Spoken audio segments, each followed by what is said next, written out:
Hello, everyone. Welcome to our next session with the lovely Hayley Mitchell. If you've ever worked in property management for any length of time, there's a good chance that you have come across Hayley. She has spent more than 25 years in real estate.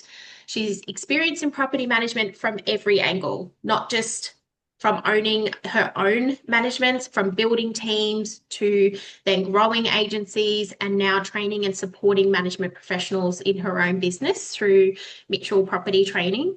She's two-time REIB winner of Property Manager of the Year. She's been featured in the Elite Agents Top 50 Industry Influencers, and today also sits on the REIB board. What makes Hayley particularly well placed for today's session and conversation is that she understands firsthand how much this industry has changed and the very real pressures that can come with growing a property management business while supporting the people in the business. Today, she is joining us to explore growth without burnout and how we can think differently about building stronger, more sustainable property management businesses. So, Hayley, over to you. And I'm really excited for this session. Awesome. Thank you so much, Jody. And thank you everyone for coming along. I saw a few familiar faces when you're all logging in. I'm going to try and make this a little bit interactive today as well. So for those that have been to my training before, I like to use Slido. So what we'll do is I will put up a QR code soon. So for those that put their phone away during training, thank you, but you're going to have to get it out so you can scan a QR code. And what it means is any answers that you pop into Slido, it will come back on a report later, but it does come back anonymously, so we won't be able to see who writes what. And we'll put that together and I'll send the results out to Jody as well. So I'm happy for Jody and the team to share that with everyone. It just enables us to be that little bit more interactive. I do have my dog at home that's currently barking, so hopefully he will be quiet very soon. Otherwise, he'll probably jump on my knee and say hi anyway. So I have been a PM for a very long time. And for those who are younger than me, which is probably a lot of you, you probably don't know a lot of these different things that we used to deal with. So adds in the age, I think it was $8.88 a line, and you used to have to, do the abbreviations so that you could do as little lines as possible. One of the funny things that I find is we used to do about 10 lines, so it was about $88 a week.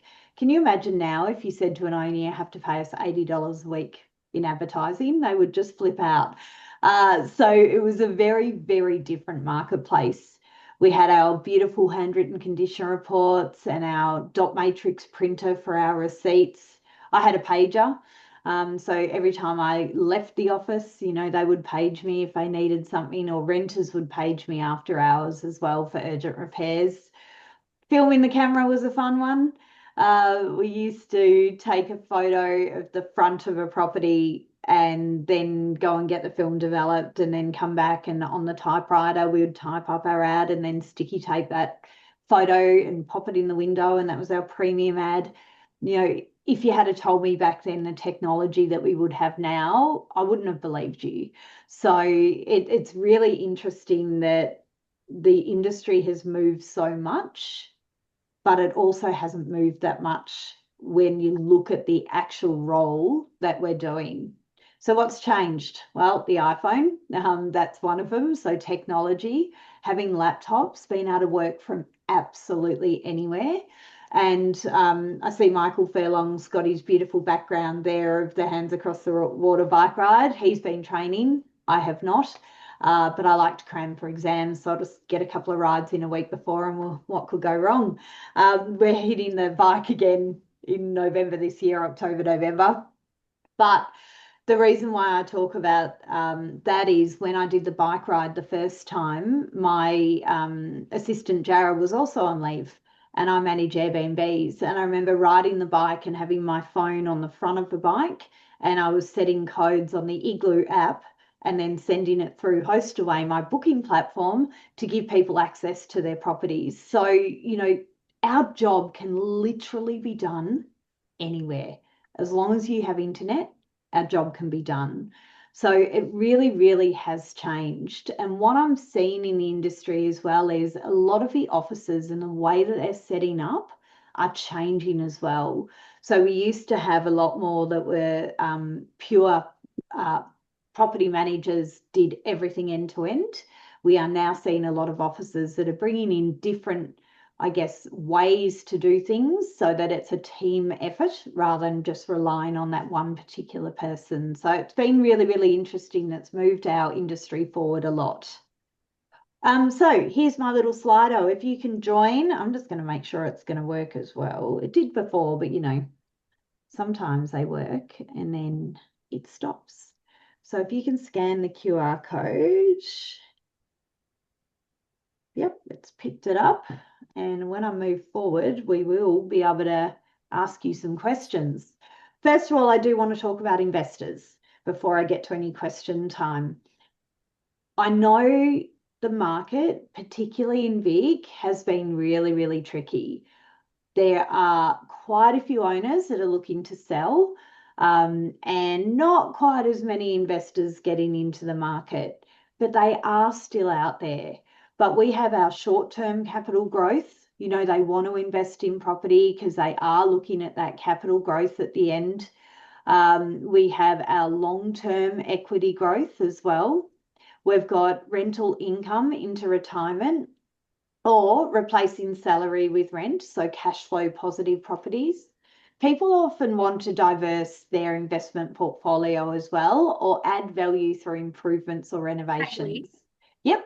sorry, I can't see your code. Oh, it will come up on the next slide when I go to it anyway. Oh, I don't even have a slide unless that's just me. What do you mean? I've just got a blank screen unless that's just me. Oh, I can see that one. Yeah, it just came back. I didn't have one either. Oh, Good. how odd. It's come back now, but we can Go see, to the- so what has changed? Yeah, I can see that one. But were we supposed to scan something? Yes. Okay, I haven't scanned anything and I Hold want on. to join in. Let me go back. Hold on. Let me stop sharing and then I'm going to share again because, see, tech, man. I Can you know, see that? technology. I've just got a blank screen. Okay, now we've got it. Right. Now we've get away, everyone. We want to have our say today. All right. Awesome. And it will come up on future ones. I don't know why it did that. Anyway. So weird. Technology. I know. You got to love it. All right. Sorry It to will come up interrupt. with questions soon. So, and every question has a QR code in case you missed it. You've also got owners who are looking to secure a future home for themselves, holiday houses, replicating someone else's investing. They might want to be trying to do savings, or an accountant may say, hey, you've got to go spend some money. That'd be nice. Or forced savings as well. So there's a variety of reasons why investors want to invest. So did that come up? Yes, Yep. talking about, let's talk about investors. No. What does a good landlord look like? Not yet. Oh my God. It's going to drive me crazy. All right. Let me try again. Ours has come up. Yeah, we're right. Okay, so it's just Okay, so it mine. looks like there's a delay.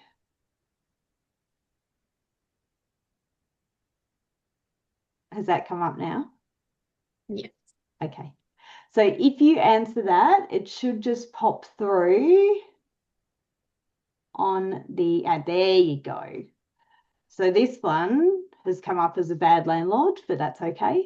So first of all, what does a bad landlord look like? And we'll answer that one. Not fixing maintenance, want low fees, not doing compliance. Someone who doesn't take advice and argues, no communication, not wanting to do maintenance or take advice, hides from maintenance. I love this. Ignoring request, wants everything for nothing, won't take guidance, closed-minded, not open to maintenance, argumentative, unresponsive. I had a property manager email me this morning and just about a break lease and whether she could put rent up.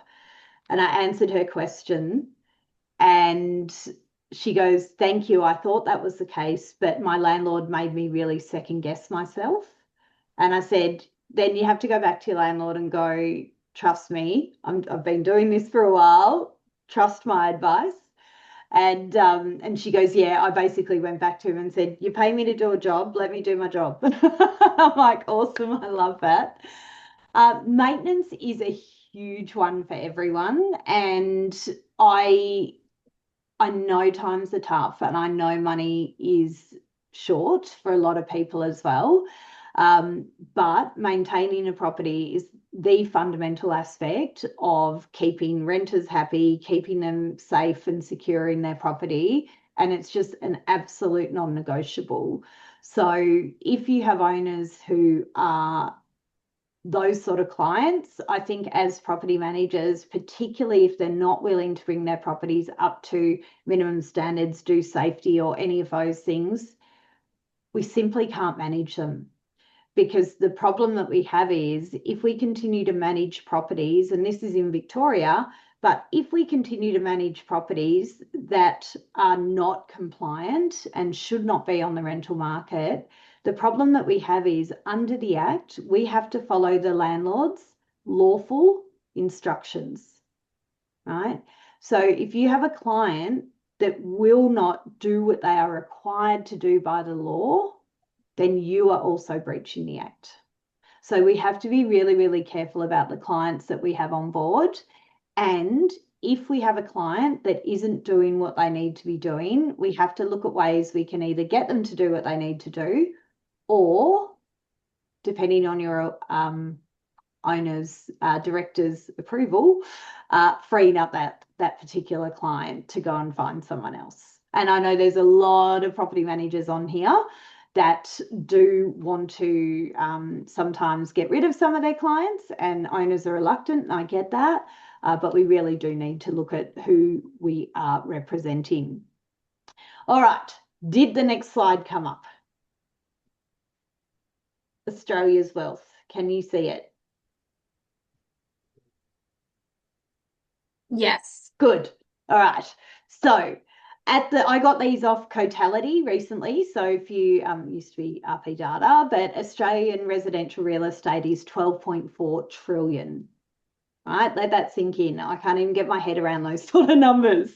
But when we are talking about residential real estate, we are in a massive marketplace. When we look at superannuation, that sits about 4.4 trillion. Last year it was about 3.8, so it has gone up. And stocks is 3.7. Across Australia, we have 11.5 million dwellings. We have mortgage debt of 2.6 trillion. Household wealth held in housing is about 56%. And there's just under 540,000 sales per annum as well. So 579,000 billion in the gross value of sales per annum. Our industry is huge. There is so much opportunity for everyone out there, and investors are still going to invest. So hopefully this comes up in a sec. What state do you work in? So I just want to get a bit of a poll on what state everyone is in. So we've got Vic, and you'll see the poll will change as people answer the questions.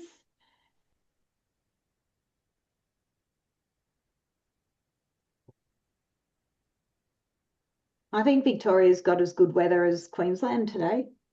Just saying. Sounds like it. It's pretty good here today in Queensland, but everyone's telling me it's quite nice down there. Yeah, it's sunny out my window. I should have taken the horses' rugs off. That today. It was cold. All right, so we have mostly from Vic, and 58%, and then we've got 21% in New South Wales and 21% in Queensland. So dwellings over the last 12 months. Now these stats do change, and hopefully this will click in for you guys in a minute. But when we look at dwelling values, we are looking at the ups and downs, and there's always going to be ups and downs in any marketplace. But when we're looking at the performance of certain states, you will see that some are far ahead. Now, when we look at WA, for example, they're particularly in regional WA and in Perth, they're very, very strong with their dwelling values, nearly 20% uplift across WA. When we look at Victoria, so our regional area is going quite strong, 6.3% increase, but our Melbourne market is being hit.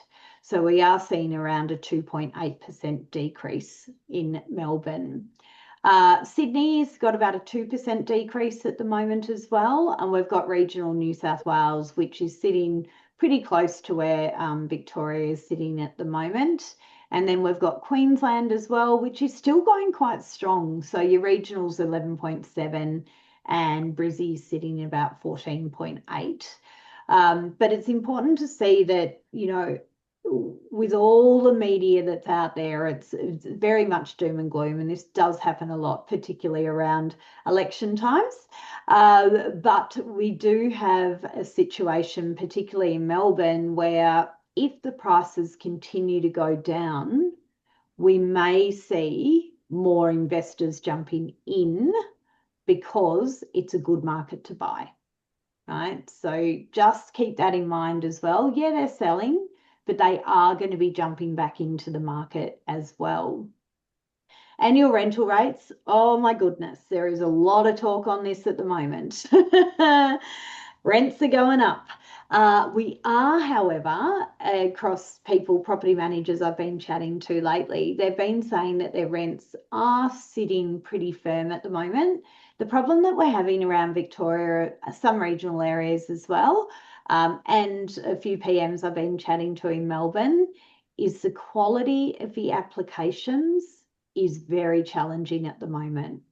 So we are in a bit of a situation where a lot of people are applying for a lot of properties and then they're pulling out, or they are applying for properties, but their applications are not the quality that we're looking for. So generally, on average, our rental rates go up about 4% a year. We are going to see a massive increase in rental rates because as investors get out, we are going to see rental rates rise. And I know the government kind of put through a study saying the rents will only go up $2 a week or something like that. Not going to happen. They're going to go up a lot higher than that. And I think the media is sort of talking around that 30% mark, but time's going to tell. Our rental yields, so still quite strong. Where regional Victoria is around that 4.2. And Melbourne's around the 4. Brizzy's doing quite well, 3.4 for Brisbane, and Queensland is 4.2 in those regional locations, and Sydney's 3.3 and regional's 4.1. So our yields are still quite strong. They're our gross rental yields, but it does depend on state by state. Investors and lending, this is one I look at a lot. And the reason why I track this one closely is I want to see what is happening with investors in our marketplace. So again, focusing on VIC, we are sitting there at about 34.6%. And this is a total investors as a portion of total lending, not refinancing. So brand new investors, first time mortgage, or an investor that's got a second or third property and they've just purchased that second or third property and getting a loan on it. So not someone refinancing, someone buying. So when we look at VIC, we are quite low compared to some of the other states. I know that a lot of owners have said VIC's, you know, hard with all the compliance and minimum standards and, you know, different land tax and different things that we have going on. So we do find that some of our investors have said that they want to move somewhere else, like let's go buy property in Queensland or WA or Northern Territory, which has had a massive uplift. So yeah, I do see that in the market, but we are seeing less investors, unfortunately, getting into the market. RBA has held that cash rate again, so we are sitting at that 4.35. time will tell as to when that is going to increase again. But they are sort of saying next year, but hopefully not anymore this year. That may help things a little bit with some of our investors as well. So what is happening in your property market? Let me know. Have you got investors getting in, investors getting out, good quality tenants, not enough tenants, not enough stock? What's happening? Let's just do a bit of a poll and see how the health check is around the industry. I'll go first if you want. Cool. Sorry, I've got a cold, so I sound. That's all right. Go. That's why I've not got my screen on, because I have no makeup on and I look terrible. I love it. I'm in Sydney. Yep. And I've had 3 landlords sell recently because of the land tax. Yep. Because it's so expensive, plus their mortgages, plus all the actual bills. The rent they're getting doesn't really stack up. Yeah. So there were 4 big houses though in sort of premium suburbs in Sydney. Yeah. So they were getting like $2,000 a week rent. Yeah. But they've just said it's not worth viable. So they luckily all sold just before the tax, this whole Albanese disaster. So they didn't lose too much money. That's crazy, isn't it? Now it's dropped by 20% in that price range. It's ridiculous. Yeah, I was actually chatting to a property manager today as part of my membership catch up, and she's having trouble getting a tenant out of a property. And she has done all the notices and everything, and she said the owner has to sell. And I said, why does the owner have to sell? And she goes, he can't afford to keep it. And I said, oh, your rent's pretty strong and your property, like it's a good property. And she said, yeah, his last land tax was $46,000. And she goes, it's $1 million property in Craigieburn and he just can't afford it. Like he literally cannot afford it. Overseas investor, $46,000 land tax, tenant not paying rent. He's got to sell it. But no one talks about land tax. It's never mentioned in any of these reports online, on the news. It's never spoken about land tax. No one. I told 2 tenants about it recently when they complained about their rent increase, which was tiny. And I said to them, the owner has to pay land tax. And they were like, what's land tax? And then they couldn't believe it when I told them. They'd never heard of it. And they had no idea about it.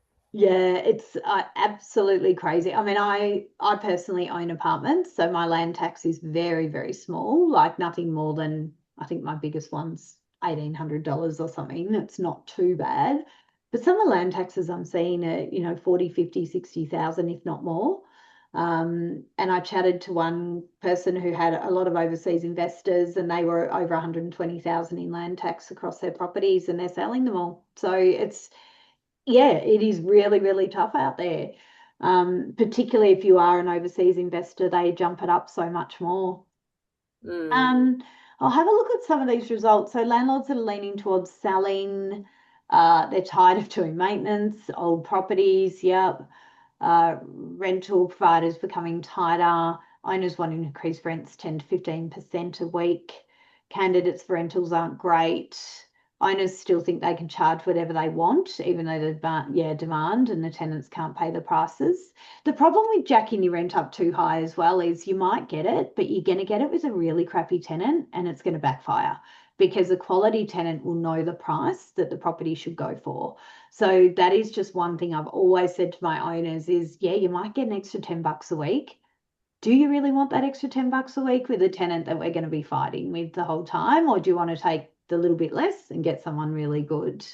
Renting quickly for your applications, property sitting on the market longer, applicants of poor quality, affordability not there, investors selling, regional Vic, owners that are wanting to sell, change their mind, keeping as a rental, just bear in mind, I'll go to Victoria here, but just remembering that you can't just put the property straight back on the rental market again. You do need to get it cleared by VCAT if you're trying to relet within that 6-month period.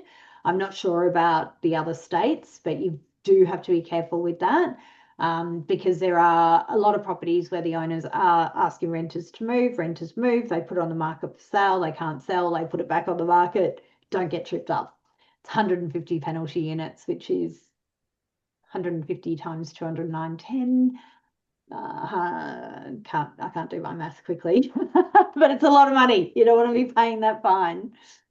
Stock is tight, long held, non-principal place of residence properties not going anywhere. Properties have managed for nearly 20 years. Yep.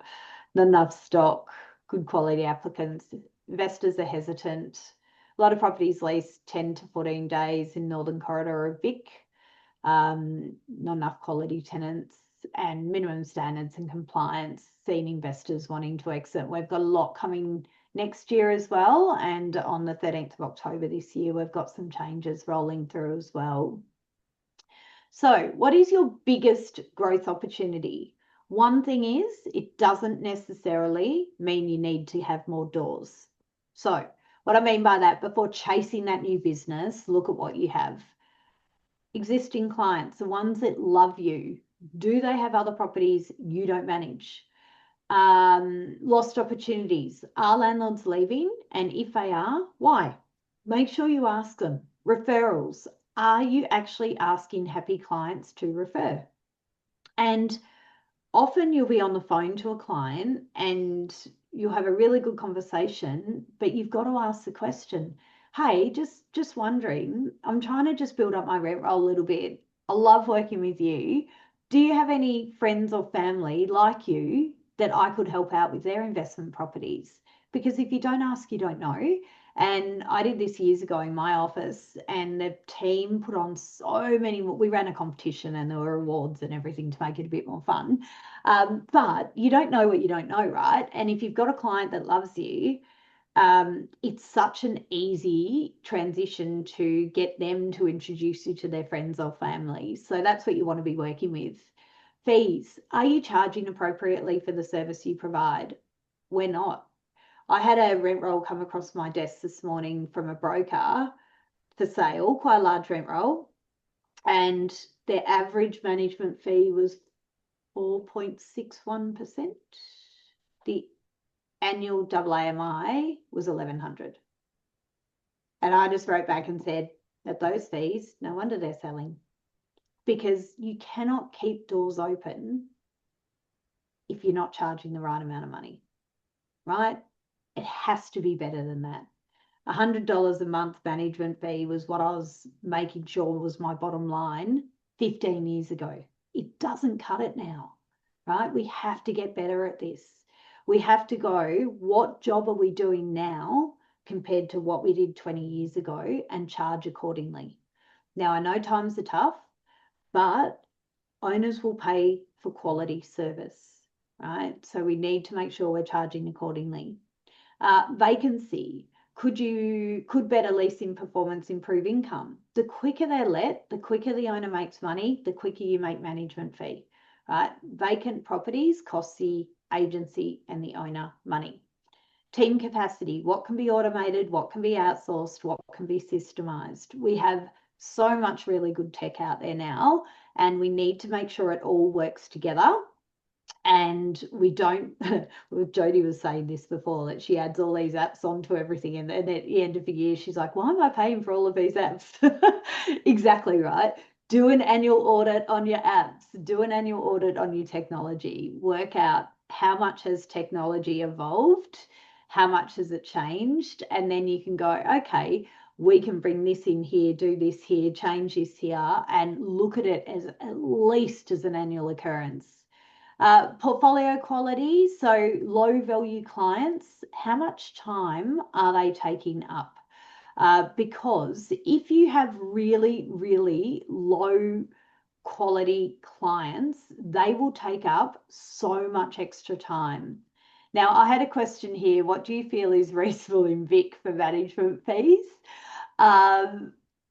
Personally, it's 25 years ago, everyone was 7%. Everyone, right? And you didn't negotiate. That was it. Everyone was 7%. Now I'm seeing fees at 3%, 4%. Depending on the level of service that you're giving, and it does a little bit depend on your location, I wouldn't want to go in anything less than 7 and 8%, if not more, depending on the area. So you have to be able to prove that you are worth it. And I know when I set up my Geelong portfolio a couple of years ago, I set up my fees at 8% letting fee, 8% management fee, 4% letting fee, which is about 2 weeks rent, plus a whole heap of other fees. And I remember people going, you're not going to get that. You're not in Melbourne anymore, Hayley. I'm like, yeah, well, I don't really care. We're delivering a good service. And we got it. And I signed up landlords on those fees because I was confident with the service we were providing. So I think we need to really look at what service we're giving and what is the value. Michael made the point. What is the value of the management fee as well? So if I have a property that's $2,000 a week, I'll do it 5%. But if I have a property at $200 a week, I wouldn't even be doing it at 8%. I'd be saying to the client, I need a fixed dollar amount per month, or I need to make this to break even and make a little bit on top. So we really, really need to look at what service we're providing and how we can articulate that service. We also need to make sure that we're charging for additional fees. If we have additional fees on our authority, are they actually in your software? If they're in the software, are the triggers set up correctly in the software so that when you're doing the task, you're charging for it? One of the biggest things I see when I do a health check is I go in and I look at the income that is generated through the software, and then what is actually then generating the reports, what you're actually charging per year. And then I'll go on to, for example, VCAT Online, and I'll look at the fee report to see how many VCAT applications the team did in the last 12 months, and then I'll match that up with what income you actually charged. And 9 times out of 10, they've done 10 VCAT hearings and they have charged once to go to VCAT, because there's not the checklist to say, I've been to VCAT, enter the fee in your system to charge it. So these are the things a lot of agencies leave money on the table because they haven't got their triggers, they haven't got their software, they haven't got their checklists, and they're not charging for what they need to charge for. So it's not just about the management fee, it's everything else as well. So how do we get more properties? It should be, how can we create more value without creating more work? I would rather have 20 properties at 8% management than 40 properties at 4% management. You're doing double the amount of work for the same amount of money, right? We've got to get smarter at this. We've got to really, really be careful about the clients we're taking on. Investors don't just want a property manager. They want someone to help them protect their asset. Proactive communication, tell me before I have to ask. And I was chatting to a property manager yesterday, and he said she was listing it, and she said to him, he said, oh, urgent repairs, I don't want to be called at 1 a.m. To get plumbing approval. And she goes, I'm not calling you at 1 a.m. to get plumbing approval. I'm telling the tenant to go to sleep and we'll deal with it in the morning. Just turn the water off. And in the morning, I'll call you and say, I've had the plumber out and it's all been fixed. And he goes, okay. And she goes, because at the end of the day, if something needs to be done, I'm going to do it and then inform you about it later, rather than wake you up in the middle of the night and go, this is happening. There's no point you getting stressed about anything. That's what you have me here for. So this is what I mean. We have to tell them. Confidence that their property is compliant, risk is being managed by the PM. They want advice around rent, market conditions, property performance. When you are doing a rent review, have that conversation about the market, because what people are hearing in the media is not necessarily a true reflection of what we're dealing with every day. So it can be really, really different. So we just want to make sure that, they are talking about a fact that we have a tenant crisis. We don't have enough rental properties. There's a rental supply and demand issue. But in your particular market, you may have 50 properties available in that price bracket for exactly the same property. You don't have a rental crisis there. So this is what we need to start talking about. Really good, honest recommendations. Don't just forward emails to your clients. Think about a solution-focused communication plan with your clients. Maintenance managed commercially. Problems identified early. Have really clear expectations and fewer surprises. And a PM who understands the reason for investing. So great communication drives retention and great advice drives referrals. So we can't give every investor exactly the same service because they aren't all investing for the same reason. if I know why you own the property, I can communicate with you very differently. Because the way I communicate with a MAPA landlord, they owned the property for 30 years, their kids grew up there, they're emotionally attached to it, to an investor that owns 10 investment properties and just wants the dollar figures is very, very different. We have to customize to our client. So growth without burning the team. There is a lot of burnout in the industry at the moment. I get it, right? Because we are in a situation where there's a lot of change and there is a lot of teams that are taking on a lot more pressure, but we need to make sure we retain the good clients and we get rid of the bad ones. Please don't go and tell your director, Hayley told me to sack all the crap ones, because then I'll get in trouble by Jody. But we have to work out a way where we can replace the bad ones with good ones, right? Yes. Yes. Ask for referrals, identify additional properties, build relationships with your clients. I love it when my clients ring me, and I still have clients ring me from a rent roll I sold years and years ago asking me advice. That is so cool. Like, that is so cool. Team, have really clear systems and expectations. And the biggest thing here is learn your software and learn how to customize it for your office. Make sure you've got training. Make sure you do a lot on presentations and confidence. Do less repetitive admin. So work out a system that can do a lot of that for you. We need to empower our PMs to make decisions and celebrate really good client outcomes. Reputation, we have to communicate proactively with everyone. Do what you say you're going to do and be known for expertise, not for cheap fees, right? That is so important. And I know that when I was in this years ago, but I remember this because I remember the competitor that said it. I went and did an appraisal, and I said to the guy, I can't remember what I said to him now. I said to him, we can do it for 7%, did all the fees and everything. We don't negotiate on our fees. And he goes, oh, I had another competitor in and he said he'd do it for 5%. And I said, oh, yeah. I said, I don't do management fees at 5%, but you're welcome to go to him if you want to. But, I'm confident with the service we provide. And he said, yeah, I told him you were coming through, and he said she won't negotiate on the fee, but I'll do it 5%, so I'm 2% cheaper, to so sign with me. And I said, but you still got me through the door. He's like, yep. And I said, and you're going to sign with me? He goes, yep. I'm like, see, it's not always about the fee, guys. It isn't. Sometimes it is, but it's not always about the fee. And I remember that. And he said, yeah, he actually said to me, Hayley and her team are really, really good, but I'll do it for 5%. I'm like, thanks, he sold it for me. Share your client wins and your results, and make your existing clients your advocates. So, when they love you, make sure that they are your advocates as well, and build that relationship. Well, it clicked forward one. Let me just go back. Sorry. Why did it go far? Now it's stuck in a bloody loop again. This is driving me crazy today, guys. It doesn't usually do this, but for some reason, let me just reset it here. Yes, sorry. Okay, I'm going to go here. I'm going to go present. And then I'm going to share again.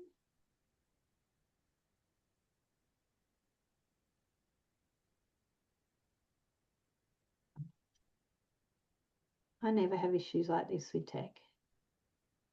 But I reckon my internet has been a bit dodgy. So that will be why.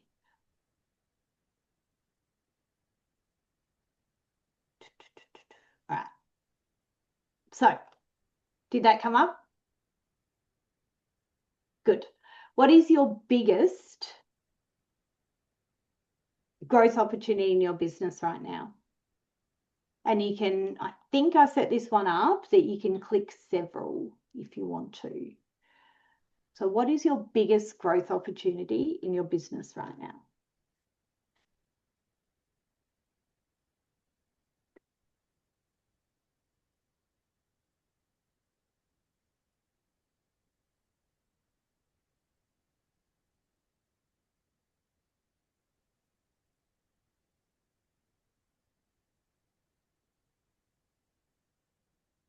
Just let a few more load. Looking at all the numbers click through. The other thing is, guys, don't be afraid to put your fees up. Now, you don't have to put all your fees up, right? You might just add in a few extra fees, or you might just pop up your management fee a little bit. I've got 4 internet connections with iiNet for some of my investment properties. I got a letter about a month ago saying we're putting all your fees up $7 a month per property. Now that's significant. It's about a 10% increase. And I thought, oh, that's it. I'm sick of iiNet. I'm going to change. Have I done it? No. Will I do it? No, because I can't be bothered and I'm time poor. Telstra sent me a bill. It's gone up $15 a month. You know, Starlink sent me a bill. That's gone up $10 a month. Do I change? No, because you're time poor. I can't be bothered going through the hassle of changing. So if you have clients that are happy, you're delivering a good value service, they don't have to chase you for anything. You've got proactive maintenance, got proactive management.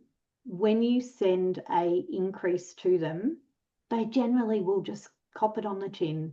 I did 2 owners recently. I put their fees up, admin fee per month for 2 of them, and I put it up significantly, and they both just signed the authority. Job done, right? Because they're happy with the service, there's no issues. So don't be afraid to put the fees up, but you have to time it right.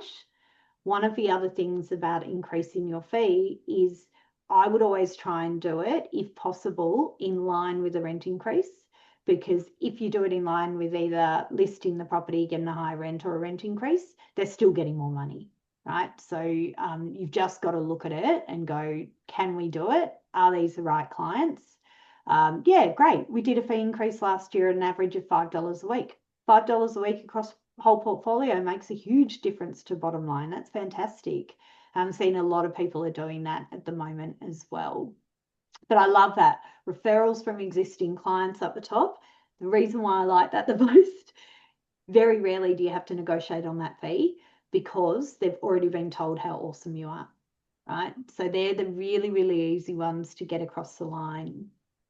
So Macquarie benchmarking, I just wanted to put these stats. Now they're doing a new one at the moment. They've just sent out a survey now, so we'll have the results probably in a couple of months. This one's a little bit old, but the reason why I wanted to show it to you was over a period of time where Macquarie Bank has benchmarked, and they benchmark their clients. So it's not across the whole industry, it's across their client base. What we're finding is, you know, years ago, property management really wasn't seen as a valuable part of the business, which blows my mind.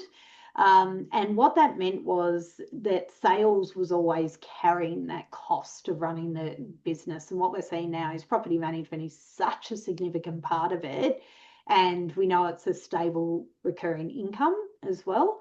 So what we're finding is, you know, back in 2007, 67% of an agency's costs were covered by sales. Now in 2023, and I can't wait to see these results when they come out later, we are sitting half and half, you know, property. So when your sales team pretend that you're not as important, you can turn around and go, we are as important because we bring in we cover half the cost, and you can see over time how important property management has been. I think there has been a shift in mentality about property management and sales over the years as well. PM commissions, though, not so good, guys. So we've seen a decrease depending on the state, but in 2014, property management commissions were on average 7.3%. 2023, we've dropped down to 6.7%. Now, this obviously includes all the states, and they're all mushed together. We know different states will charge different commissions. But this is what we are dealing with. So South Australia is quite high, followed by WA, which I was surprised. I thought WA would have been higher than that across the board. But Victoria, we can see that in 2019 we're at 5.8, and 2023 on average 5.9%. And then New South Wales has actually gone down a little bit as well. So again, I know I bang on about commissions, but we really do need to see that we are starting to look at the fees and commissions that we're charging. Succession and exit. So principals hopefully have a plan of attack about how they're going to want to get out of the industry in the end, or what they're going to do with their rent roll. And we can see that 47% of principals are over 50 years of age. So we always need to make sure that if we're a principal of an office, that we do have an exit plan in place. Because I don't like seeing quick fire sales when people have to get out of their rent rolls quickly. It means that, you know, they're leaving money on the table. A lot of people do look at that full internal sales, so selling within, or they might do a part internal sale. They also will look at sale to an external party, but that's only at about 13%, and reduction of day-to-day involvement. 45% have no sale or succession plans. That's terrifying. You always have to have an exit in mind, because you never know what's going to happen. So if you are a principal on here, please just have a think about, one day when I want to go, what's the best plan of attack? The other thing is, always have your files ready to sell. I often get called in, I know Michael Furlong gets called in as well, to do DDs on rent rolls and to have a look at the rent roll prior to selling. And if you have a rent roll that needs work, it can take 12 months to get it up to scratch in order to get the top dollar for it. So my idea is we don't need to be like that. When I decided to sell my rent roll, I literally rang 3 people and said, I want to sell my rent roll. Do you want to buy it? And all 3 said yes. And I had it sold and settled within a very short period of time. And there were no issues. It was just, here's my USB, here's my software, off you go. Because it was ready to go. It's always ready to go. This is terrifying. So when we look at stats now, and this is again the Macquarie one from 3 years ago, so really interested to see the current stats, but 62% of expenses are salary and commission, right? That means that 38% is left on the table for everything else. That is a lot, right? That is a lot of money. 10, 15 years ago, we worked on the 30-30-30 rule. 30% wages, 30% office expenses, 30% profit was the theory. There is no profit in rent rolls if we've got 62% that are salaries and commissions, right? So we just need to be much better at what we're charging and how we're charging it. So the efficiency will really matter. So questions to ask: what is the PM to property ratio? What I mean by that is it will completely depend on how much backup you've got as well. So sometimes I have PMs that say, I manage 250. Okay, manage 250. Who else is in your office? Do you have an admin support? Do you have a VA? Do you have a leasing consultant? Do you have a BDM? And they go, oh yeah, we've got all of that. I'm like, well, yes, you manage 250, but you don't do it alone. So if we add everyone else into it, how many do you actually manage? So if other people are doing a lot of the role as well, it's not 250 on that one particular PM. Okay, so just got to get the numbers right. And I get this all the time. How many properties can a property manager manage? And there's no answer, because every property manager is going to be different. It will depend on the quality of properties, the quality of clients, the quality of your documentation, how much support you've got, how far you have to travel to all your appointments. There is so many different aspects to it. What is the income per PM? You know, how much money is being generated from their portfolio, and what is the income per property? Are we charging for everything that we do? Are we protecting our time? So more than ever, you have to have a systemized office that utilizes technology, allowing PMs to be client ready and not wasting time on tasks that have been done better or done by someone else. So some state snapshots. I won't go through WA, but New South Wales, I have a snapshot here for you. So this was, again, from the Macquarie benchmarking report, a little bit old, so I'm looking forward to getting the new ones. But what we can see by here is the profit per full-time employee as opposed to the revenue per full-time employee. So, we're looking at revenue per full-time employee being generated about 250,000, and the profit would come in at about 37,000. So, that's a really interesting stat there, that, yeah, you're generating heaps of money, but how much is actually left on the table? We then look at we don't have South Australia on here, so I'll flick through that one. We've got Queensland though. So your revenue is lower, but your profit is higher. Right, so your revenue is 159, but your profit's sitting at 30,000 there. And Vic is 211,000, so quite a high amount of revenue, but our profit's very low. So it's sitting at that 24,000 per employee per annum. So that just gives you a bit of an idea of, often I remember my brother used to say to me, rent rolls are just a license to print money. God, I wish that was still the case.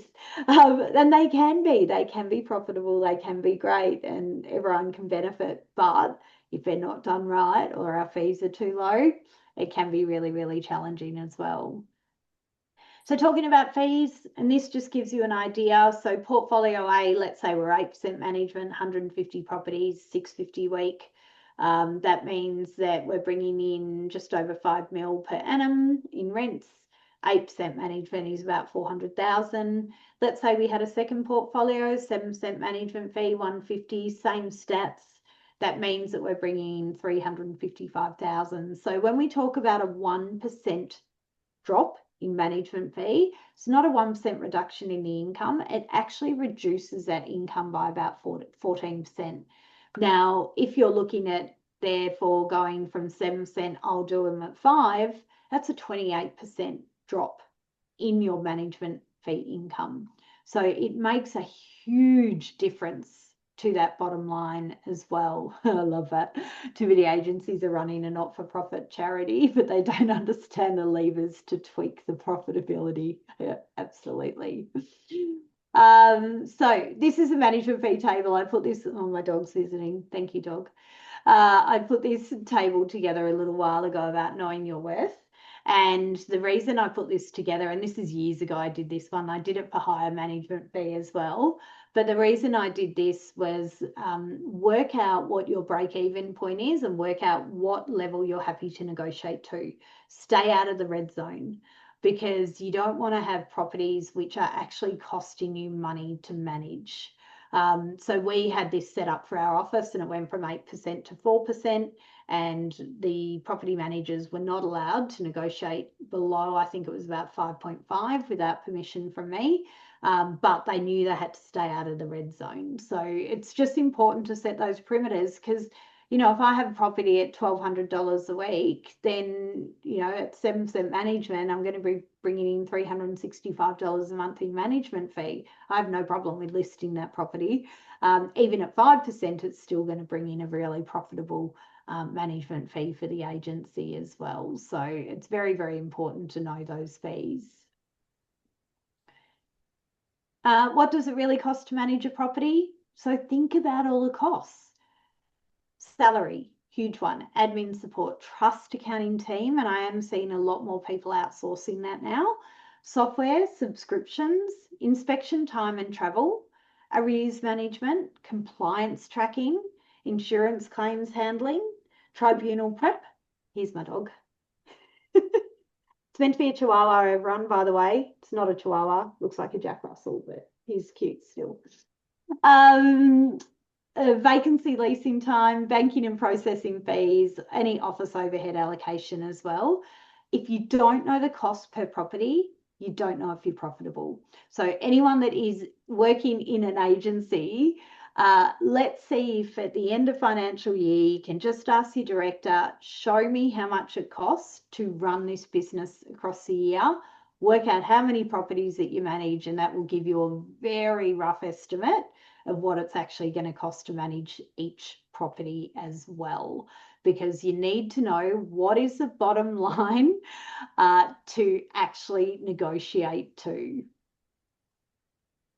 And what about profit per property? So that annual minus the true cost equals absolute profit. If your average income is $2,000 per property, your true cost is $1,850, you get $150 a year per property. Is it sustainable? Probably not. Busy does not equal profitable. Scenario 1, thin margin rent roll. So average income per property, true cost, net profit, margin is 7.5%. If you had 300 properties, 45 grand total profit, high workload, high risk, low return.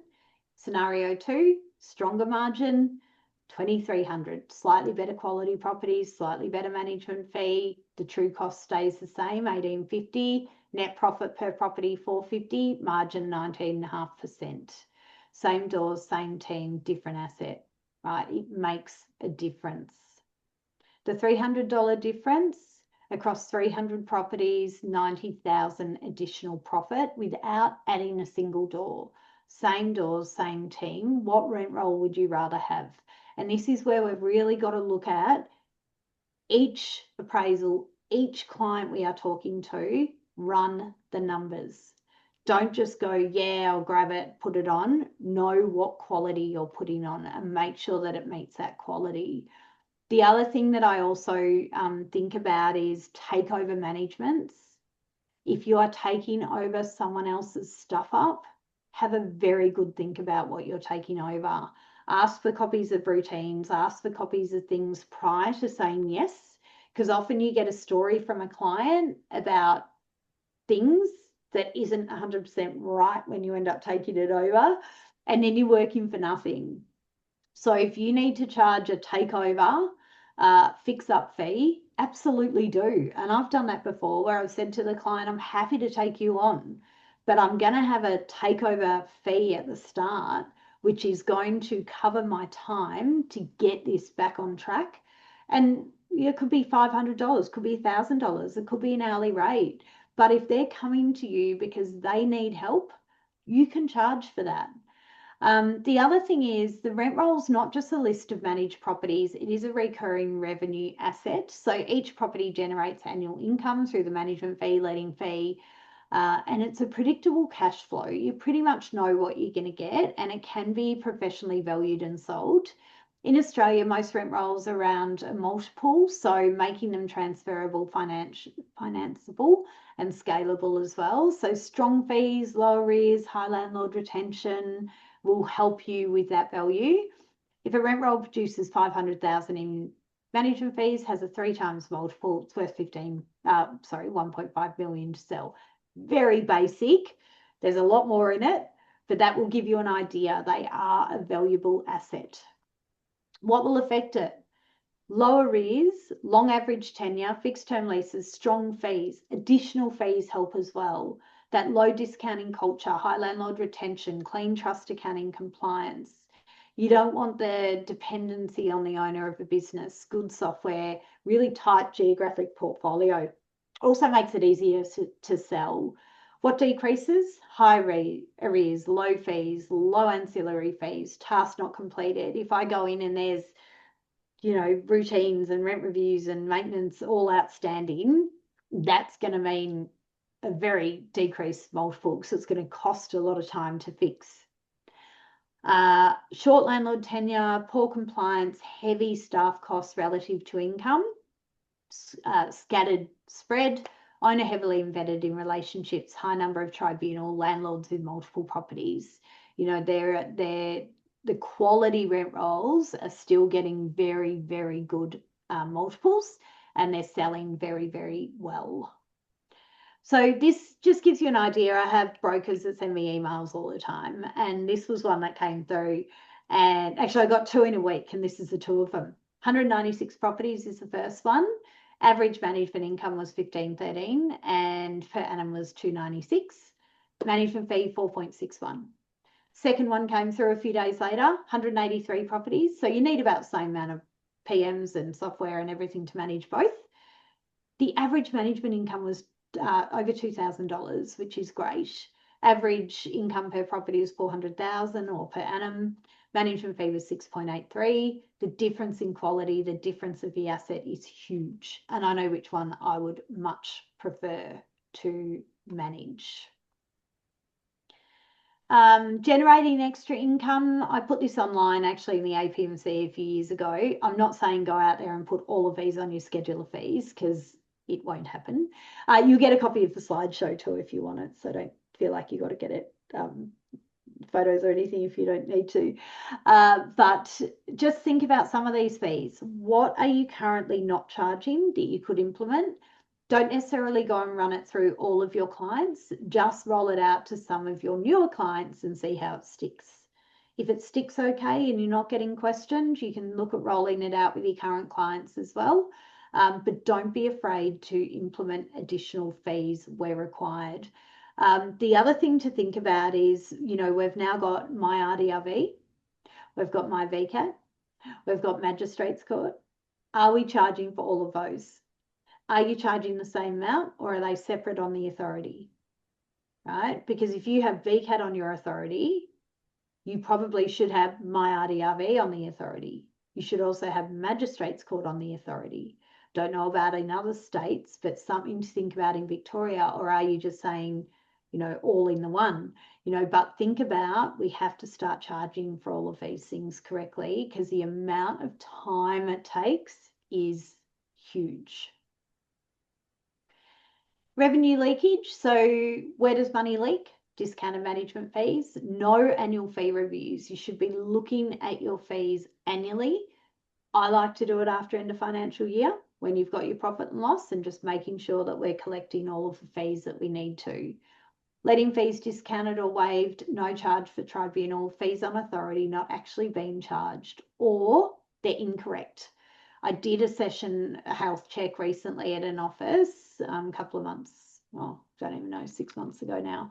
And all of our authorities were wrong, which was they put in a fixed dollar amount instead of saying how it was calculated. So then they started charging a calculation method, which is not correct. So we've got to go back and do all their authorities and set up all their software. It's huge. It could be absolutely massive. And I just said to the owner, I can't believe this hasn't been picked up, but all your authorities are wrong. And they've got hundreds and hundreds of properties. So it's actually quite a big thing to fix up. And, there's compliance issues there as well. And I'm surprised it hasn't been picked up by the auditor. Undercharging for renewals, missing admin and end of financial, excessive vacancy, and the PM time absorbed in manual tasks that can be automated. So small leaks over potentially hundreds of properties, huge losses. So don't be scared to increase the fees. Our roles have increased over time, but our fees have stayed the same or in some cases have reduced. Additional income without adding more doors. It's easier to increase income per door than to add 50 more doors, right? You have to have a strategy though. Structured annual reviews, standardized ancillary fee schedules that you look at annually. Tiered service models potentially as well, charging appropriately for complex or additional tasks, removing those unprofitable ones or bring them up to the required level. That will give you freedom to grow the rent roll with better quality clients. Reduce the vacancy and increasing rent review discipline and tenancy renewals. So we can be a lot smarter with the growth and the margins that we get as well. So I did an owner score sheet a little while ago and I've added it in here and I'll send it out to Jody as well so you guys can just adjust it to suit. But we've got our property owner score sheet here. So what we want to be doing is we want to be scoring our landlords. And I said this to my PMs when I had my old agency. Here's your score sheet, go for your life, right? So work through your portfolio and score your clients. Come back to me and tell me if they're good clients, bad clients, if we need to put their fee up, if we need to let them go, what do you need to do with this particular client? And the reason why I like it is, let's say I have a property manager that does not get along with an owner. That's an emotional decision, right? That is not based on real data. What I want to be looking at is real data. So what is the rental income? What is the management fees for that particular property? What are the letting or additional fees that you're charging as well? Do you have fixed term agreements or are they periodic? What is the condition of a property? Is it excellent, good, reasonable, or poor? What is the distance from the agency? And that's one that you will have to adjust for your office depending on how big your spread is of your portfolio. What's your landlord communication? I love this one. Do they always respond? Are they easy to reach? Do they respond but sometimes need reminding and chasing? Can be difficult to get hold of and takes a number of reminders. They're very difficult to get hold of and don't follow up with requests. You know, that would be a very poor score. Maintenance.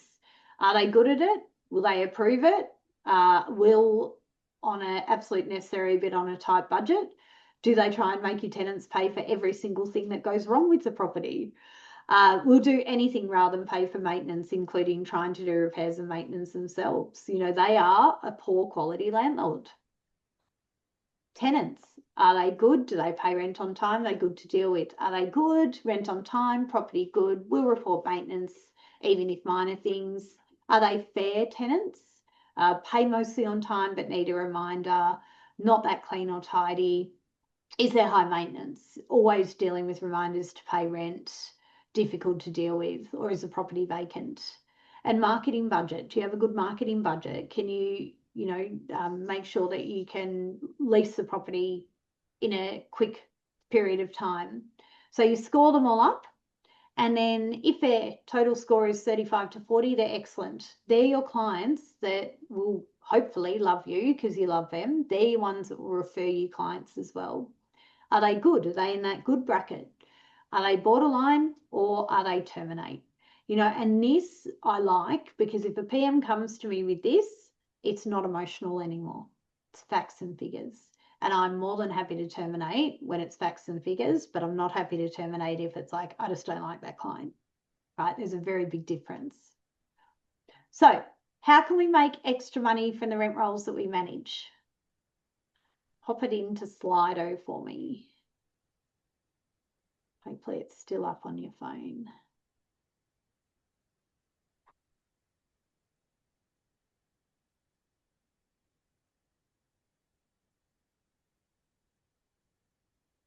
Increase fees. Excellent. Someone did put up a question, do you need another Form 6 signed? I don't know about your state. In Vic, I do recommend to property managers to get new authority signed every couple of years in particular. With some fees, ancillary fees, you can just update with notice in writing to the client if you've got that on your authority as something that you can do, and that's in Vic. But I do recommend always getting a new authority signed. Increase fees, scope of works, do rent increases. That's a huge one as well. That can make a massive difference when our rents are up to market. Automate that manual handling. So make sure that our property managers are more efficient. Fee maximisation strategy, outsource repetitive tasks and utilise tech where possible as well. Just going to go to the next one. So DD is a search of a rent roll or a check of a rent roll when a rent roll is being sold. Some agencies do it themselves. You absolutely can. I like to check 100% of the authorities to make sure they match the legal owner of a property and the fees match software. I then recommend, a certain percentage depending on how squeaky clean it is. Ideally, you check 100%. If you are selling or buying a rent roll, you know that it's a huge asset. I would want to make sure that the money I'm putting into it is good and that I'm not going to have big headaches. And I speak to PMs all the time that go, oh my God, we bought a rent roll. It was a nightmare. And I go, did you do DD? They're like, yeah, no. I'm like, oh, well, you got what you paid for, right? You got to do it. Do your DD. You can also do a self-audit. So my DD checklist, again, I'll send it through to Jody. It's just an Excel spreadsheet, but it checks every part of the file and the tenancy. So you should not just do it when you sell. Every office should audit authorities annually, review fee structures annually, check all new files to ensure correct before finalising a tenancy. So before it goes away, put it through the DD checklist to make sure everything's ticked off. Confirm rent reviews are complete on time correctly, confirm inspections are up to date and compliance systems are current. If you've been embarrassed in a DD, fix it now, right? Because you don't want someone like me coming in and going not quite up to where it needs to be. I've added in a fee increase letter example here if you guys want to use it. Put into chat, change it to your language. But it just will give you an idea of one that I've done in the past that worked really, really well for me. So feel free to play around with it and use it. So this was one where I was increasing the management fee by 1%. So taking it from whatever it was to the new fee. And I think I also did a rent increase and a fee increase. So saying that this is in line with when you're doing a rent increase. So although we're doing a 1% increase on the management fee, they're still going to be making extra money on it because you've done a rent increase at the same time. So I think that can kind of soften the blow a little bit when you are increasing your fees, if you can do it alongside with a rent increase. So with our PM mindset, profit is a mindset. So stop measuring door count, activity levels, how busy you are, and look at your margin, your income per property, your vacancy, your arrears, your landlord retention, and your efficiency in your office.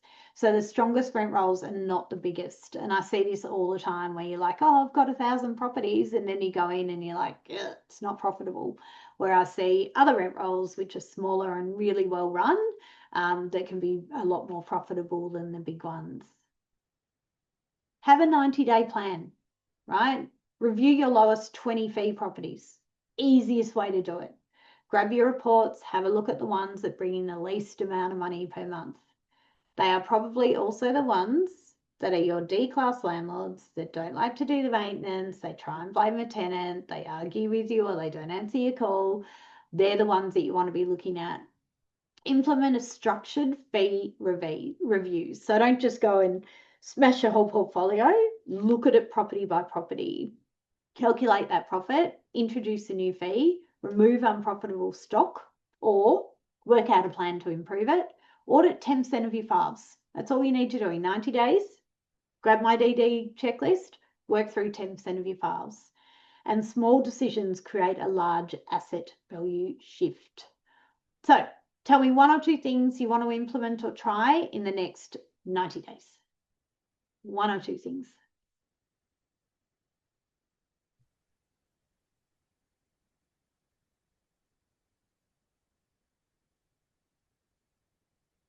Review fees.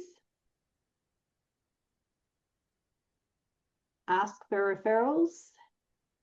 Fee structure.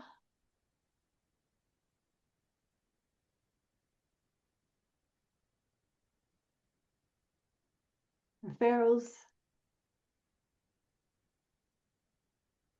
And work out who your really happy clients are. And they're the ones that you're going to ask. And you'll know them. You'll know the ones that absolutely love you and you love them. They're the ones you want to ask. And they probably just haven't even thought about it. A bike ride. I'm so terrified about getting back on that bike. Anyone that wants to sponsor Michael or I, we're doing 500 Ks in 5 days in Thailand and I haven't trained. I, in fact, have not been back on a bike since the last bike ride 18 months ago. So it's going to be a disaster. Michael has been training a lot. Fix up authorities and a few more fees, referrals, last 20. Create capacity in the team and increase automation. Yeah, awesome. Ensure tech's being used to the full extent. I love it. Love it. All right, let me just click forward. So, questions. And I'm sorry I had a delay with stuff. I have no idea, but it looks like Tech. Yeah, it looks like my internet's just like going really slow, which is weird. But what I might do is I might re-record it for you, Jody, so that you can put it on without the tech issues. That's okay. I'm sure we can make it work. It's really annoying. That's the trouble, right? I live in Little River. I'm on a farm. So Yeah, I feel like if we had a copy of the slides and you were watching the replay, It'd- it'll be yeah, fine true. because you can actually be on the correct slide. That's true. So Yeah. not worried. But was there anyone who wanted to unmute, ask any other questions, or get any other juicy bits out of Hayley before she goes? Juicy bits, I love it. Yeah, that was probably a poor choice of words, wasn't it? Love it. I'm just going to see if there's anything in the questions. Oh, thanks, Lena. Thanks for coming. I love your socials. Yeah, how good is she? She's good. She's great. I love it. Yeah. Excellent. No questions, which is kind of good. It means like you must have really covered that off well. Answered stuff. Well, I will email you everything. Thank you. And I will get it out to whoever's emailed me. And then I will also send it out to our AA members group as well for those of you who are on from Agents Agency. No problem. Amazing. And if anyone Thanks, does Jody. have questions and you just got too scared to ask, just shoot me an email. I'm pretty good via email. I do them on the couch at night. Amazing. All right. Have a great afternoon, everyone. Awesome. Thanks, guys. Bye. Bye.